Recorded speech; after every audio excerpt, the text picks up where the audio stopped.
Hello యేసుక్రీస్తునామములో అందరికీ హృదయపూర్వక వందనములు. ప్రత్యేకమైన సమయంలో ప్రత్యేకమైన రోజు యొక్క వాగ్దానంతో మీ ముందుకు వచ్చినాను. దేవుడు ఈరోజు మనకు ఇచ్చిన వాగ్దానము యోబు గ్రంథము 22వ అధ్యాయము 27వ వచనము. నీవు ఆయనకు ప్రార్థన చేయగా ఆయన నీ మనవిని ఆలకించును. హల్లెలూయా. ఈ వాగ్దానం ద్వారా మన ప్రతి ప్రార్థనకి సమాధానం వచ్చును గాక. ఆమేన్. ఎప్పుడైతే ఇచ్చిన వాగ్దానం బట్టి అడుగుతామో అడిగిన సమస్తాన్ని దేవుడు మన జీవితంలో అనుగ్రహిస్తాడు. ఎందుకంటే ప్రతిదాని మీద అధికారం దేవుడు మనకి ఇచ్చి ఉన్నాడు. ఎలాగా మనం ఎప్పుడైతే నజరేయుడైన యేసుక్రీస్తుని విశ్వసించున్నామో ఆ విశ్వసించుట ద్వారా మనం అధికారము పొందుకున్నాము. విశ్వసించుట అంటే నజరేయుడైన యేసుక్రీస్తు నా కొరకు మరణించి తిరిగి లేచున్నాడు. లోకంలో ఉన్న ప్రతి ఒక్క పాపాన్ని ఆయన తీసుకున్నాడు. ఆయనలో ఉన్న నీతిని, ఆయనలో ఉన్న యథార్థని, ఆయన యొక్క జయించిన విజయాన్ని నాకు ఇచ్చినని మనము నమ్ముటయే ఆ యొక్క విశ్వాసము. ఎప్పుడైతే ఆ విశ్వాసం ద్వారా మనం ముందుకు వెళతామో, విశ్వాసం ద్వారా అనేకమైన అద్భుతాలు దేవుడు మన జీవితంలో చేస్తాడు. నీవు ఆయనకు ప్రార్థన చేయగా ఆయనని మనవిని ఆలకించును. ఇప్పుడు నీకు సుమారు ఒక తండ్రి కుమారుడు ఉన్నాడు అనుకోండి. తండ్రి కుమారుడు కోసం ఏదైనా చేయగలడు. ఓ నాన్న నాకు పలానంది కావాలి అంటే ఏం చేస్తాడు? తండ్రి ఇవ్వగల సామర్థ్యం ఉంది, ప్రతిదీ ఉంది.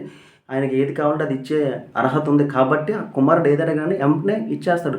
ఏది అయినా అడగని ప్రతిదీ ఇచ్చే అధికారము తండ్రికి ఉంది. ఆయన బాగా ఆయన దగ్గర ఎగ్జాంపుల్ లోకపరంగా ఆయన బాగా సంపాదించిన కుమారుడికి ఏదైనా సరే అది ఎంత విలువైనా సరే, ₹10 అయినా సరే, 1000 కోట్లైనా సరే, 1,00,000 కోట్లైనా ఇచ్చే సామర్థ్యం మా తండ్రి దగ్గర ఉన్నప్పుడు ఏం చేస్తాడు? కొడుకు అడగగానే ఏదైనా సరే ఇస్తాడు.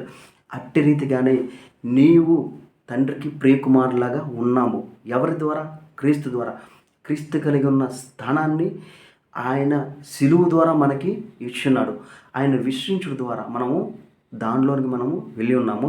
ఆ యొక్క అర్హతను మనము పొందుకుని ఉన్నాము. కాబట్టి మనం ఏదైతే ప్రార్థిస్తున్నామో దేవుడు మనం అడిగే ప్రతి ఒక్క దాన్ని మనకి ఇస్తాడు.